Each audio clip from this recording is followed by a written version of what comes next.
W. Pink diz que muitos cristãos não conseguem conciliar a ideia de um Deus amoroso com um Deus justo, que pode irar-se. É uma dificuldade para nós, de fato.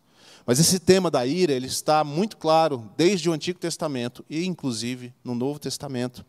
Deuteronômio 32, 39 a 41, você pode ler depois aí, nós acho que já lemos um trecho de Deuteronômio 32.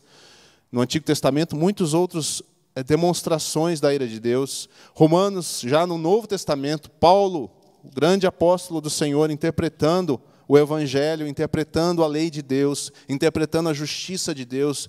Ele diz em Romanos 1,18, está aqui, ó, portanto, a ira de Deus é revelada dos céus contra toda impiedade e injustiça dos homens que suprimem a verdade pela injustiça. A ira de Deus se revela contra toda impiedade e injustiça. Nós somos injustos. E se nós somos injustos, a ira de Deus é justificável. Porque ela se levanta contra a injustiça. João 3,36. Vamos ver o que fala lá. João 3,36 diz o seguinte: quem crê no Filho tem a vida eterna. Já quem rejeita o Filho não verá a vida, mas a ira de Deus permanece sobre ele. Aí aqui a gente já começa a ver uma luz no fim do túnel, né? Como a gente diz. Deus é justo, sua lei é justa, portanto, aquele que quebra a sua lei é injusto, não é reto diante de Deus. Ponto final. A ira de Deus se revela contra todo aquele que comete a injustiça, ou seja, todo aquele que não cumpre a vontade moral de Deus, a vontade na lei de Deus. Mas aí a gente começa a ver uma pinta aqui, uma direção nesse texto, onde diz que a ira de Deus não permanece. Opa, então quer dizer que a ira de Deus é contra mim, a princípio, porque eu sou injusto, porque eu sou pecador, essa ira é justa, porque Ele é justo e Ele é santo, mas há aí alguma coisa me indica que ela não permanece, ela não precisa permanecer, graças a Deus. Já começa a ficar um pouco mais esperançoso. Qual é o caminho para fugir da ira de Deus? Que não é fugir. Já vou adiantar, não é fugir. Correr não vai adiantar. Salmo 139 nos lembra disso, né? Onde posso me ausentar da sua presença? Se for ao mais profundo abismo, se for ao fundo do mar, não há lugar onde eu possa me ausentar da sua presença, Deus, que eu não seja visto pelo Senhor. Portanto, chegamos até aqui. Deus tem a lei justa, Deus é justo na sua disciplina, seus filhos, sempre justo, e a ira de Deus é justa. Então, quando nós vamos falar de Deus justo, como é que Ele é justo ao mesmo tempo que Ele se ira? Aí nós estamos falando de como a justiça de Deus, para quem, ou como a justiça de Deus é aplicada à nossa vida. Tudo bem? Estamos até aí? Então, a justiça de Deus, ela vem de encontro à nossa rebeldia. E ela chega e nos encontra como nós estamos. E aí, teoricamente, é aquele texto que Deus diz a Moisés, olha, você não pode me ver, porque se você me ver, você vai ser consumido. Nós precisamos entender isso. Diante de Deus, se Deus aparecesse aqui, Deus invisível, na sua presença plena, nós desapareceríamos como um pó. Não há como a nossa pecaminosidade, a nossa condição caída de seres humanos, injustos, contrários à lei de Deus, nós estamos debaixo da ira de Deus e a ira de Deus nos consumiria se Deus aparecesse a nós de forma plena. Portanto, nós precisamos de alguém que seja o intermediário, que faça a intermediação. Nós precisamos de um advogado diante do Pai. E veja, gente, eu sei que às vezes é difícil entender isso, mas é a questão da natureza de Deus. Por causa da sua santidade, por causa de toda a perfeição que ele traz, não há como o que é imperfeito permanecer. Precisa ser corrigido, precisa ser transformado. Mas Deus, na sua infinita misericórdia, Ele não pode evitar irar-se contra o pecado, porque está em sua natureza a justiça, a perfeita justiça. Mas Ele, na sua bondade, no seu amor, Ele provê aquele que é o justo. E Ele mesmo se torna homem e habita entre nós. E cumpre toda a lei de Deus com perfeição. Agora existe um homem que cumpriu toda a justiça de Deus, que cumpriu toda a lei de Deus, que correspondeu à vontade de Deus. Romanos 3, 21, 26, deixa eu ler com vocês, fala sobre isso.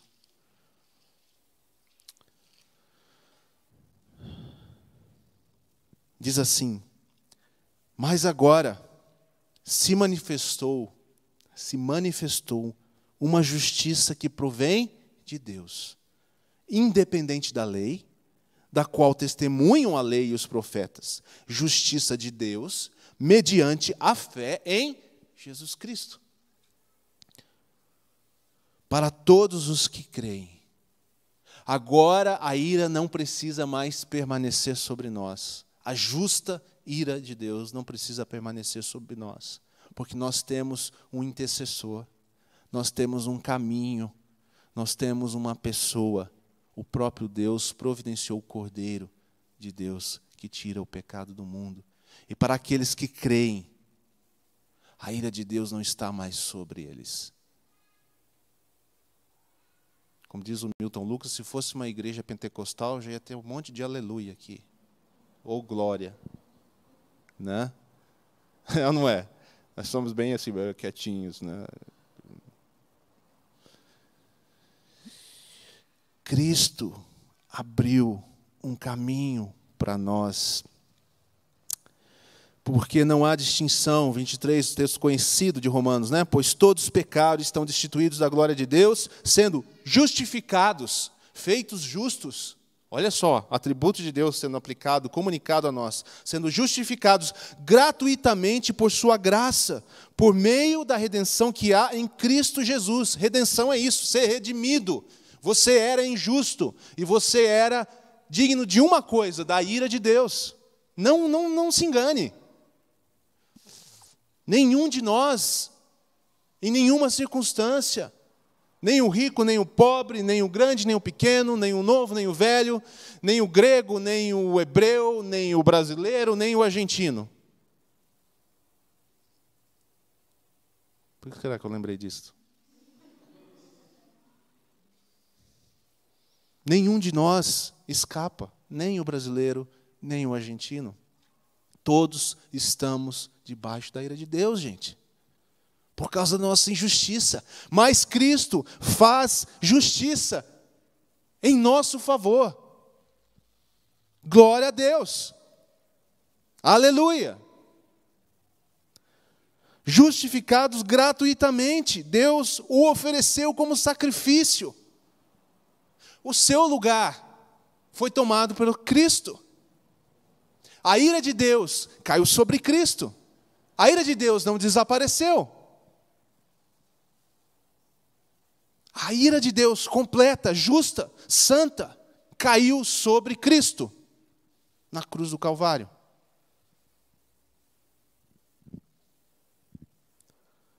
Deus o ofereceu como sacrifício para propiciação, mediante a fé pelo seu sangue, demonstrando a sua justiça.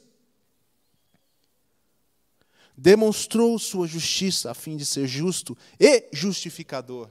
Deus age de forma a ser ainda justo e também o justificador daqueles que têm fé em Jesus. Por isso, é legal de cantar: Tu és tão lindo. Tu és tão lindo, Senhor. Porque eu estava debaixo da ira de Deus e eu não poderia resolver essa situação nem fugindo. Nada poderia, nem o meu melhor feito, nem se eu desse a minha vida em favor de alguém, isso não seria suficiente. Mas Cristo trouxe para mim um lugar de justificação. E em Cristo eu sou feito justo e eu sou feito reto. A retidão é aplicada em minha vida, e justiça é aplicada à minha vida, e conforme eu ando com Deus, Ele transforma, e quem eu sou vai sendo transformado, até o dia em que Deus vai extirpar da minha vida a corrupção do pecado de uma vez por todas. E aí eu não mais poderei sequer pecar. Hoje eu posso não pecar, porque a graça de Deus e o seu poder me permitem uma nova atitude, me permite uma nova escolha. E Deus me auxilia, mas eu ainda peco. Eu ainda sou injusto. Nem sempre sou reto diante de Deus. Mas um dia Deus vai extirpar, eliminar toda a corrupção. E no novo céus e na nova terra, nós viveremos sem qualquer traço do pecado, porque todo mal será finalmente destruído. Não há injustiça que escape da vista do Senhor. Ele é o vingador. Ele é aquele que vai trazer justiça a todas as coisas. E Ele começa oferecendo justiça a nós, para a vida eterna. Portanto, justiça para quem? Justiça para os filhos e para as filhas de Deus, os que creem. Ira para a humanidade inteira, até que ela conheça o Senhor. Essa é a história da redenção. Essa história a ser contada. Ninguém precisa viver mais sobre a ira de Deus. Aproxime-se de Jesus, aproxime-se do Senhor, recebam o seu sacrifício pela fé, e vocês serão feitos justos diante de Deus, e o Cristo será o seu advogado. Eu não acho que essa cena vai acontecer literalmente, mas é como a gente entende, né? Como se você chegasse um dia diante de Deus, o seu tribunal, o juiz santo, e ele fala: Ari, essa lista está longa, hein, Ari? Misericórdia, hein, Ari? Aí Jesus já levanta: não, mas o Ari está comigo. Ô, Ari, que beleza, hein? A gente não valoriza essas coisas como a gente deveria, a gente não agradece a Deus como deveria. Todos nós temos. O Ari não tem uma lista muito diferente da nossa, não? Todos nós temos uma extensa ficha, nós achamos que não. Mas Deus vê todas as coisas. Deus vê lá no fundo. Deus vê o que está escondido, tanto quanto o que está à vista. Portanto, lembre-se disso. Não se esqueça. A justiça de Deus é aplicada a você. Tanto na ira, mas muito mais na redenção, na reconciliação. Recebi justiça de Deus, oh, que bênção. Eu não preciso viver mais com medo de Deus, porque a ira causa medo. Nós não somos chamados para viver em medo. Nós somos chamados para viver em temor, porque grande é o nosso Deus, mas não em medo. Romanos 5, 9 a 10. Eu quero ler alguns textos porque são maravilhosos. Diz assim, Romanos 5, 9 a 10. Como agora fomos justificados por seu sangue, muito mais ainda, por meio dele, seremos salvos de quê? Da ira de Deus. Olha que história linda que Deus está escrevendo para nós. Se quando éramos inimigos de Deus, nós éramos inimigos de Deus, fomos reconciliados com Ele mediante a morte do seu Filho, quanto mais agora, tendo sido reconciliados, seremos salvos por sua vida. A vida de Cristo nos livra da ira e nos dá a vida eterna. Nos dá amizade com Deus, que nós não podíamos ter antes. Essa é a história da redenção. O que mais que a gente aprende com isso? Bom, eu não vou falar muito mais sobre a disciplina, como nós mencionamos antes, mas guarde aquela questão da criança, né? A criança não gosta, ela fala, não é justo, mas o pai disciplina a seus filhos. Quem não experimenta a disciplina de Deus na vida, eu não estou falando... a gente teria que ficar um tempo mais falando sobre isso, tá certo? Não estou falando aqui só de um castigo, de coisa que dá errado. É de Deus disciplinando você, trazendo um limite para a sua vida, fazendo você mudar coisas, você escolher coisas diferentes. Você abrindo mão de seus lazeres, às vezes seus prazeres, pode ser, porque a gente fala isso com os filhos, não é? que tem de errado do filho fazer uma brincadeira ou assistir uma televisão, essas coisas banais, mas a gente põe limites. Chega, está demais. Ou uma coisa simples como chamar as crianças para entrar para casa, elas querem brincar mais lá na rua. Vem para dentro. Ah, mãe, não é justo. Pai, não é justo. Entende o que eu estou dizendo? Guarde isso. A disciplina de Deus, ela é salvação para nós, porque nos guia, e ela é sinal de que somos filhos e filhas, porque Deus disciplina aqueles que Ele ama.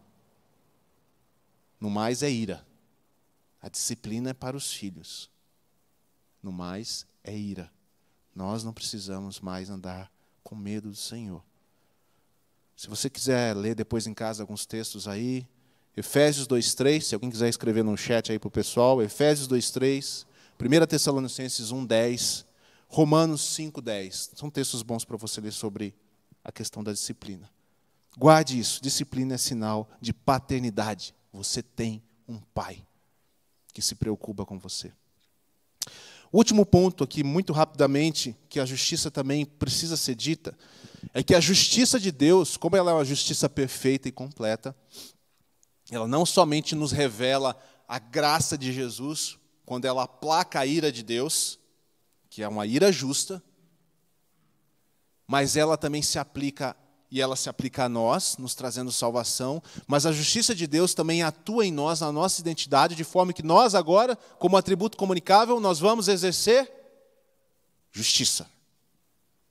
Então não é apenas receber a justiça de Deus, sentar na cadeira de balanço e ficar lá, ai, que maravilha, eu fui justificado pelo Senhor. E você não faz mais nada, e curte só ali a sua salvação. Mas a verdadeira salvação e o verdadeiro entendimento da justiça de Deus leva você a caminhos de justiça e de retidão em relação ao próximo. Em relação àquele que está próximo de você. E o próximo é qualquer um. A gente brinca, próximo é o próximo. Próximo, quem está precisando? Quem é o próximo? Pode ser seu familiar, pode ser seu amigo, seu colega de trabalho, pode ser seu parente, pode ser no seu trabalho lá seu chefe, pode ser um próximo na sociedade. Muitos exemplos nós temos. Deus traz a nós essa parte na nossa identidade. John Wimber dizia assim, faça justiça. Bem simples e bem resumido, para cobrir todas as áreas. Nós precisamos demonstrar justiça em favor dos que estão próximos a nós, daquele que Deus coloca na nossa vida. É como o bom samaritano, né? Andando no caminho, o sacerdote passou, o levita passou, todos foram próximos daquele homem, no sentido de proximidade. Mas quem agiu com entendimento do próximo foi o samaritano. Então, no caminho que você anda, no caminho que eu ando, nós vamos ter a oportunidade de não só desfrutarmos, curtirmos a justiça de Deus, andarmos em paz. Acho que Hebreus é outro texto que diz que nós temos paz com Deus agora, por causa da obra de Cristo. Paz. Não mais medo, não mais temor. Eu estou seguro, eu estou em paz com Deus, por causa da obra de Cristo. A ira dele não se aplica a mim. E nessa atitude de paz, eu estou em paz também para ajudar aqueles que precisam. A justiça de Deus vai além de nos tornar retos e justificados. Ela determina que agora faremos justiça, como parte da nossa identidade, como parte de imitarmos a Cristo. Cristo é a exata imagem do ser de Deus, o qual andou em retidão e justiça, andou como alguém reto diante de Deus e no seu caminho exerceu justiça. Exerceu retidão para com todos. E esse é o nosso chamado.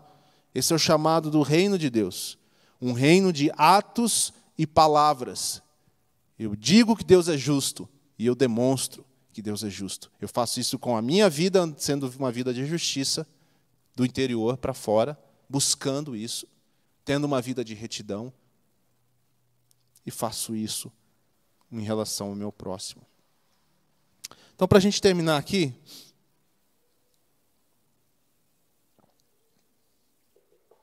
eu anotei apenas 3 benefícios diretos da gente entender esse atributo de Deus. O primeiro deles, nós já falamos até bastante durante a mensagem, que é o temor. O mundo precisa mais temor a Deus. As pessoas estão perdendo o temor a Deus, elas estão se tornando insubordinadas. Aliás, nas Escrituras diz que no final dos tempos isso seria também uma coisa que nós veríamos com mais frequência. A apostasia da fé, o amor se esfriando. O amor não é o amor, como dito na sociedade apenas, é o amor a Deus, é o amor na obra de Deus. Confiança última na pessoa de Deus. As pessoas não temem a Deus, elas não têm nenhum problema em se levantar contra qualquer ideia de Deus hoje em dia. Levar Deus a sério, sem medo, mas com temor. E fazer isso por causa de Cristo, entendendo que é a ira de Deus e como Deus resolve a justiça nessa questão. A segunda coisa, muito importante, até grifei aqui, é que nós tenhamos um coração de gratidão. Gente, isso transforma a sua vida. Se você entender a obra de Cristo na sua vida de forma profunda, transforma a sua vida, transforma as suas escolhas, transforma onde você gasta tempo, transforma como você se dedica à vida da igreja, como se dedica à vida do reino, transforma tudo. Porque aquele que é grato de verdade, ele quer satisfazer aquele que foi benéfico com ele, em todos os sentidos. Ele começa a cantar aqueles textos de cantares, eu sou do meu amado e o meu amado é meu. Ele começa um relacionamento que eu disse no início, conhecendo a Deus de forma intimamente. Eu amo o Senhor. Eu odeio o pecado. Eu odeio essa atitude que eu tive. Senhor, eu quero ser parecido com o Senhor. Eu quero me dedicar ao Senhor. Eu quero gastar meu tempo com o Senhor. Eu quero conhecê-lo mais profundamente. E não vai ter nunca um fim conhecer o Senhor. Você sempre vai ter algo a mais para conhecer do Senhor conforme você caminha. Então, gratidão, encorajamento, descanso, ações de graça. Quando nós louvamos ao Senhor, louve com intensidade, lembrando-se que a ira de Deus foi removida e não permanece mais sobre você, por causa de Cristo. Adore o Senhor. Exalte o Rei dos Reis. Se humilhe perante a cruz. É por isso que nós cantamos essas coisas. Tem um teólogo chamado Gruden que ele diz assim: a justiça e a onipotência de Deus deve ser causa de ação de graças e gratidão. Se ele fosse um Deus de perfeita justiça, mas destituído de poder para impor essa justiça, não seria digno de adoração, nem teríamos nós garantias de que a justiça prevaleceria de fato no universo. Ele é justo e é capaz, poderoso para impor essa justiça no seu tempo. E se Deus fosse um Deus de poder ilimitado, porém injusto no seu caráter, como não seria inconcebivelmente terrível esse universo? Imagine um Deus onipotente e injusto. Rapaz, era raio para lá, trovão, fogo para cá. O negócio ia ser complicado. E eu vou usar até um ditado aqui, mas não vai soar muito bem. Então, não vou usar. E a terceira coisa, como nós falamos, então, para você gravar, né? Para você resumir aqui: temor a Deus, viver sem medo, gratidão, ações de graça. Segunda coisa. E a terceira coisa, ação e atos de justiça na nossa vida, que tem a ver com quem sou eu.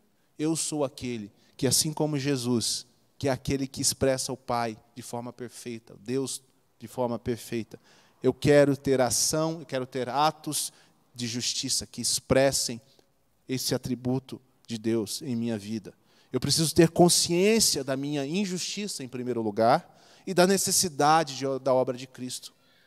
Na verdade, para qualquer um de nós aqui, e para aqueles que estão ouvindo em casa também, se você ainda não entendeu a questão da sua injustiça diante de Deus, da sua situação diante de Deus, da sua necessidade da obra de Cristo, você precisa ter um encontro com Jesus. Isso é o que nós chamamos de confessar os seus pecados. Receber a Cristo como Salvador nada mais é do que um ato de fé onde nós reconhecemos a nossa injustiça e nós aceitamos a obra de Cristo e a injustiça de Cristo e a justiça de Cristo sobre nós. Nós tomamos posse disso, nós entregamos nossa vida a Ele. Esse é o processo de nascer de novo. É como se nós morrêssemos na condição onde a ira é o que prevalece, e nós nascemos agora onde a graça prevalece. Eu nasci de novo. Eu não estou mais com aquela maldição, e essa é a palavra mesmo, porque é a maldição do pecado, eu não estou mais sujeito a ela, não sou mais escravo do medo, da ira. Eu sou agora uma nova criatura em Cristo, nascido debaixo da graça do Senhor, chamado para exercer justiça. Filhos e filhas de Deus andam em retidão. Nós somos justos em Cristo, e como dizia Wimber, fazemos justiça. Muito mais do que exigir que outros façam justiça, muito mais que até mesmo cobrar às vezes das autoridades justiça, o que nós devemos fazer. Mas em primeiro lugar, nós exercemos justiça. Esse é o chamado dos cidadãos do reino de Deus. Nós fazemos justiça, ainda que ninguém faça, ainda que quem deveria fazer não faça. Nós fazemos justiça. Nós andamos em justiça. Nós demonstramos justiça. E nós demonstramos a retidão do reino de Deus, sempre até que o Senhor venha.